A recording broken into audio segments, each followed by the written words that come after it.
Hello साथियों, स्वागत है हमारे कोचिंग एक्सलेंट कोचिंग में। आपका बहुत बहुत स्वागत है।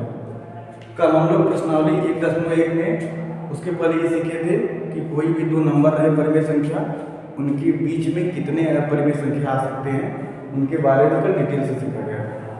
आज हम लोग उसी में जो मेथड 2 में था, एक खास बात लास्ट में हम लोग सीखे थे कि अगर कोई परिमेय संख्या, अगर दो परिमेय संख्या दिया गया था और उसमें हर समान नहीं है, तो हम लोग क्या करते थे, हर समान करके फिर उसके बाद जरूरत पड़ने पर 10 से गुणा 10 से भाग करते थे। ठीक ना?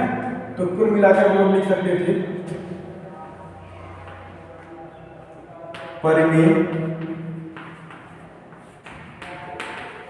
संख्याओं का हर बराबर होनी चाहिए, बराबर होनी चाहिए। ये पॉइंट हमने सीखा। और दूसरे पॉइंट में जरूरत पड़ने पर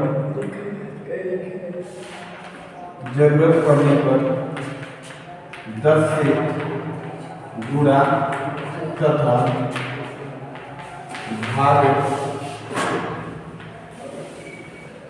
करते हैं। ये था, ठीक ना?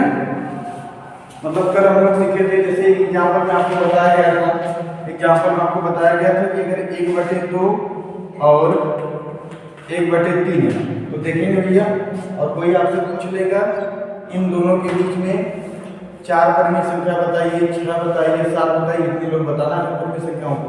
तो हम लोग क्या कर रहे थे कि कुछ सवाल में था तो वहां पर क्या करते, जैसे अगला एग्जाम्पल था 5 और 6 का। इसमें देखेंगे 5/1 6/1 दोनों का समान है, ये तो आसानी से निकल जाता था, 10 का गुणा 10 से भाग कर देते थे।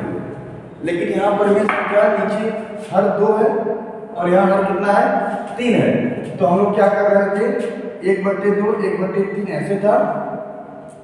इसका देखते थे दूसरे वाले का हर 3 है तो इसी में 3 से गुणा 3 से भाग कर देते थे, और इसमें हर 2 है तो इसके लिए 2 का गुणा 2 का भाग कर देते। ये आ गया था 3 दूनी 6, ये आ गया है 1 2 2 2 3 6, दोनों का हर समान हो गया। अब जरूरत पड़ने के हिसाब से हम लोग क्या कर लेंगे, 10 का गुणा 10 से भाग करके पूरा निकाल सकते हैं जितनी भी संख्याओं की जरूरत पड़े। तो वही है कि अगर ऐसा एग्जाम्पल दिया है ऐसा, ठीक ना, तो हम लोग हर बराबर करने के लिए परिमेय संख्याओं का हर बराबर होनी चाहिए, या हम लोगों को करना पड़ेगा अगर नहीं रहेगा। ठीक है, करने का तरीका ये हमने बताया। ठीक है, तो हम लोग प्रश्नावली स्टार्ट करते हैं भाई। आगे ये लिख लीजिए, फटाक से लिख लीजिए इसको। हाँ देखिए भाई, प्रश्नावली 1.1 में पहला सवाल है, क्या शून्य एक परिमेय संख्या है? पूछ रहा है आपसे, क्या इसे आप p/q के रूप में लिख सकते हैं? मतलब कोई भी परिमेय संख्या को अगर लिखने में कह रहा है, इसका मतलब p/q। और आप लोग जानते हैं कि जो भी परिमेय संख्या है जो p/q उसमें लिखते हैं, वो p और q क्या है, पूर्णांक। और एक शब्द क्या है भैया, q, यानी नीचे जो हर वाला q होता है उसका मान शून्य नहीं रखना है, यानी वो शून्य ना हो। ऐसा हो जाता है तो इनफाइनाइट बन जाता है, तो परिमेय संख्या थोड़ी ना है। ध्यान देंगे, सवाल कह रहा है क्या एक शून्य परिमेय संख्या है, मतलब 0 एक परिमेय संख्या है? बोलिए भाई, 0 एक परिमेय संख्या है भैया, 0 एक परिमेय संख्या है।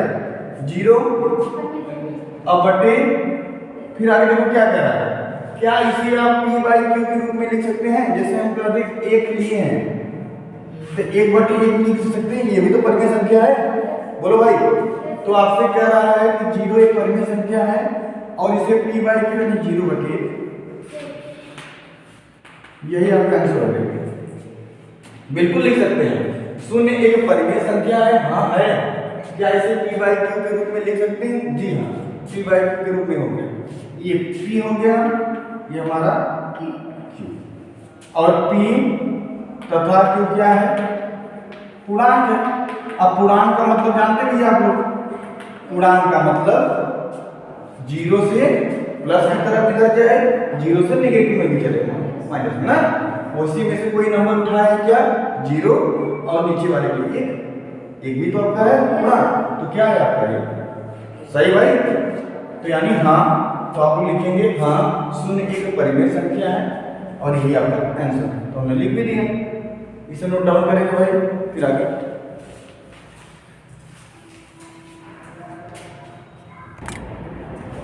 अगला क्वेश्चन देखेंगे।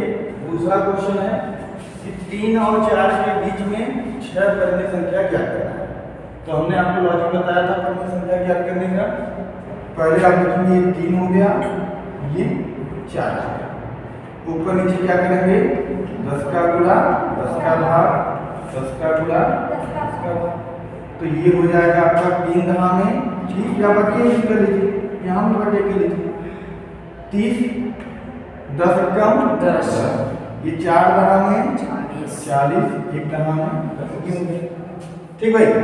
अब देखिए इसे काउंट करें, 30 बटे 10 ये हो गया, फिर आगे 31 बटे 10, 32 बटे 10, 33 बटे 10, 34 बटे 10, और ये 35 बटे 10, 36 बटे 10, 37 बटे 10, 38 बटे 10, 39 बटे 10, ये 40 बटे 10। इन्हीं में से कोई बात परिमेय संख्या उठा लीजिए, इनको छोड़कर इनके बीच में है ना भाई, इनके बीच का पूछ लीजिए, इनके और इनके बीच का यही क्वेश्चन नंबर है 8 को, तो आपका आंसर हो जाएगा, कोई उठा दीजिए 31 बटे 10 ले लीजिए, ठीक, 35 बटे 10 ले लीजिए, कोई दिक्कत नहीं। फिर उसके बाद 35 में तो 37 ले लीजिए, बोलो भाई क्या कोई और ले लीजिए, 34 बटे 10 ले लीजिए, लेकिन 34 बटे 10 को लिखेंगे क्या 17 बटे 5, 17 बटे 5 ये हो जाएगा, ठीक। फिर काम आगे 35 बटे 10 ले लीजिए,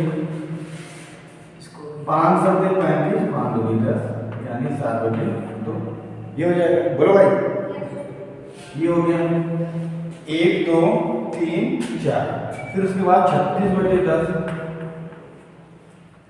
36 बटे 10 का कितना हो जाएगा, ये 18 हो जाएगा, ये 5 हो जाएगा, 18 बटे 5, 1 2 3 4 5, एक ले लीजिए 39 बटे या 37 ले लीजिए, 37 बटे 10,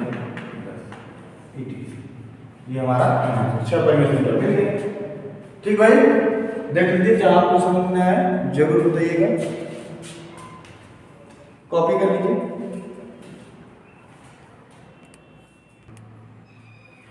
हाँ भाई देखिए, तीसरा सवाल है 3 बटे 5 और 4 बटे 5 के बीच 5 परिमेय संख्या है। आप देखेंगे यहाँ का हर 5 है, यहाँ भी हर 5 है, कुछ करने की जरूरत ही नहीं है। अगर यहाँ 3 होता, यहाँ 7 होता, तो हम लोग क्या करते, उसके हर को बराबर करने की कोशिश करते। तो देखिए भाई 3 बटे 5 गुणे 10 बटे 10 कर देंगे, 4 बटे 5 गुणे 10 बटे 10, ठीक भाई। ये कैसे निकाला गया है कल वाले वीडियो में बताया गया था, अगर आप नहीं जानते भाई एक बार वीडियो जरूर देख लेना। देखिए भाई 3 दहा में 30, 5 दहा में 50, 4 दहा में 40, 5 दहा में 50, ठीक भाई। अब यही काउंट करना स्टार्ट कर दीजिए, 30 बटे 10, 5 बताना ही है क्या है, 3 बटे 50, 31 बटे 50, 32 बटे 50, 33 बटे 50, 34 बटे 50, ठीक भाई, 35 बटे 50, ऐसे ऐसे ये कहाँ तक जाएंगे, कितना लिखे हम 40 बटे 50 लिख ही दें, चलिए देख लीजिए 36 बटे 50, 37 बटे 50, एक 38 बटे 50 और एक आपका 39 बटे 50, 40 बटे 50, ठीक भाई। इनके और इनके बीच का इतने सारे नंबर हैं, लेकिन ये आपसे पूछा है पार्ट दिखा दीजिए। एक हो गया 31 बटे 50, इसको छोड़ के भैया बीच में कहा है, इनको और इनको छोड़ के बीच में कहें ना, 31 बटे 50 हो गया, 32 बटे 50 लीजिए, इसको काटेंगे यही हो जाएगा, 2 से काटेंगे 16, ये काटेंगे 25, यानी 16 बटे 25 इसका है ये। ठीक। अगला 33/50, ये वो नहीं चलेगा। फिर 34/50 देखेंगे, 2 से काटेंगे 17, 2 से काटेंगे 25, यानी 17/25।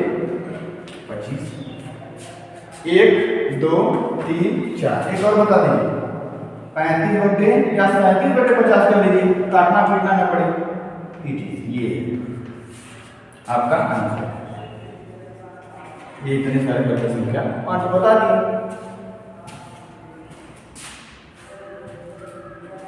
ठीक है भाई, देख लीजिए जहां ना समझ आया बताइए, पूछिए।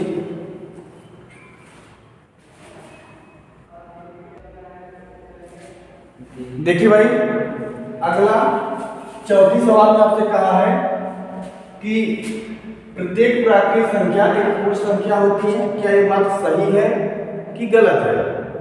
यानी सही है तो कैसे सही है और गलत है तो कैसे गलत? ध्यान देखिए भाई, प्रत्येक प्राकृतिक संख्या भैया, प्राकृतिक संख्या की बात करें तो आप कहेंगे भाई कि 1 2 3 4 ऐसे ऐसे नंबर हमारा क्या है, इनफाइनाइट है, प्राकृतिक संख्या है। लेकिन आपसे कह रहा है कि एक पूर्ण संख्या होती है, मतलब ये जितना भी प्राकृतिक संख्या देखा था पूर्ण संख्या में आता है, तो बिल्कुल सही जवाब है। क्योंकि पूर्ण संख्या क्या होती है भाई? पूर्ण संख्या आप लोग जानते हैं कि 0 से स्टार्ट होता है, मतलब यही प्राकृतिक संख्या है। अगर हम लोग 0 से स्टार्ट करते हैं तो क्या बन जाता है? पूर्ण संख्या। यानी 0 1 2 3 4 ऐसे से इनफाइनाइट तक जाएंगे आंसर। तो ये कह रहा है कि जितना है प्राकृतिक संख्या लौकत है वो पूर्ण संख्या में है कि नहीं, मतलब होती है कि नहीं। सही बात है, इसका आंसर क्या हो जाएगा? आंसर क्या होगा? सही। मतलब ये सारे भी नंबर इसमें दिख रहे हैं। तो वही कह रहा है कि जितना प्राकृतिक संख्या है वो पूर्ण संख्या में है। ठीक है भाई, दिख रहा है भाई? तो आपका ये जवाब रहेगा कि प्रत्येक प्राकृतिक संख्या पूर्ण संख्या होती है, क्योंकि जितने भी प्राकृतिक संख्याओं का संग्रह होता है वो पूर्ण संख्या में रहते हैं। ठीक है, देखेंगे सभी पूर्ण संख्याएं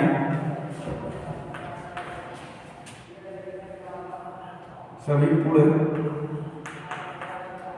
संख्याओं का संग्रह, सभी पूर्ण संख्याओं का संग्रह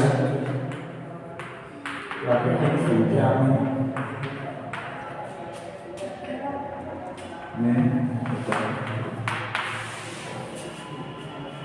यानी जितने भी पूर्ण संख्याएं हैं ना, जितने भी पूर्ण संख्याएं हैं वो प्राकृतिक संख्या में होता है।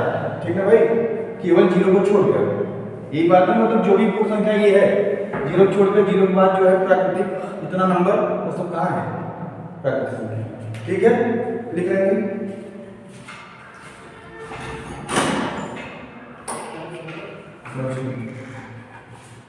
ठीक है भाई,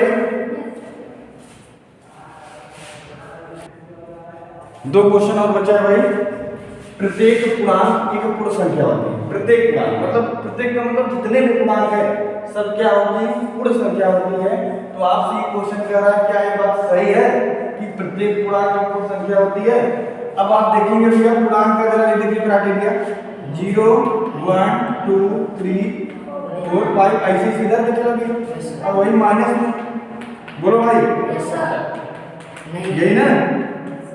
अब बताओ, ये पूरे पूर्णांक हो गए, ये पूरे क्या हो गए? पूर्णांक हो गया।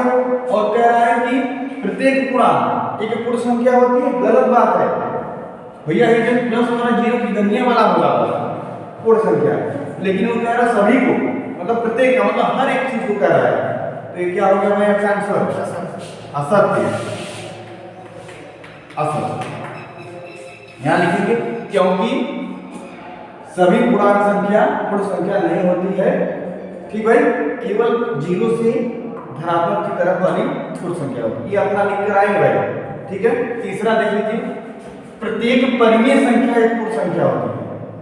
प्रत्येक परिमेय संख्या, ये भाई प्रत्येक परिमेय संख्या एक पूर्ण संख्या होती है, इन्होंने कह दिया। लेकिन हम लोग जानते हैं, जैसे कह दें 1/2, ठीक ना, तो आपके माइंड में ये आ रहा है कि पूर्ण संख्या में 0 1 2 3 4 5 ऐसे नंबर आते हैं। यानी वहीं से उठाकर लिखिए 1/2। ये तो बात सही है ना, ये हो गया। लेकिन ध्यान दीजिए प्रत्येक परिमेय संख्या पूर्ण संख्या नहीं होगी।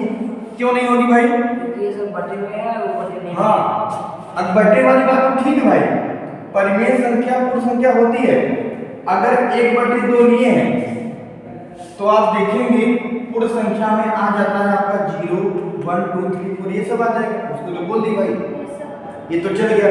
लेकिन प्रत्येक परिमेय संख्या क्या माइनस वाला नहीं हो सकता भैया? वो भी तो पूर्णांक से आता है। पूर्णांक का रहता है, जैसे मैंने -5 - 4, इसके बारे में बताओ। ये नहीं है, ये भैया नहीं है। क्यों नहीं है? क्योंकि ये तो परिमेय संख्या है, लेकिन पूर्ण संख्या में नहीं मिलेगा। क्यों नहीं मिलेगा? क्योंकि पूर्ण संख्या कहां से स्टार्ट होती है? 0 1 2 3 4। एक -5 थोड़ी बताएगा। बात समझ में आ रही है? जैसे 1/2 ले ली, 1/2 तो आप देखेंगे पूर्ण संख्या ऐसे चल रही है, ये सब पूर्ण संख्या चल रही है। अब आप सोचेंगे सर यहीं से 1 उठा लिए, यहीं से 2 उठा लिए, पूर्ण संख्या होगा। और वही परिमेय संख्या क्या कह रहा है? परिमेय संख्या पूर्ण संख्या होती। यहाँ तक तो बात सही है। यहाँ तक अगर हम परिमेय संख्या माइनस उठाकर, ये भी तो परिमेय संख्या बनी, ये परिमेय संख्या पूर्ण संख्या में रहेगी नहीं, है ना? वो तो केवल यही इतने नंबर बताएगा, पूरा प्लस वाला। तो इसका भी आंसर क्या हो जाएगा? ठीक भाई, यानी सभी परिमेय संख्या पूर्ण संख्या नहीं होती। क्यों नहीं होती है? क्योंकि इसमें पूर्ण संख्या जो होती है 0 से प्लस वाला ही पाएंगे, माइनस वाला नहीं पाएंगे।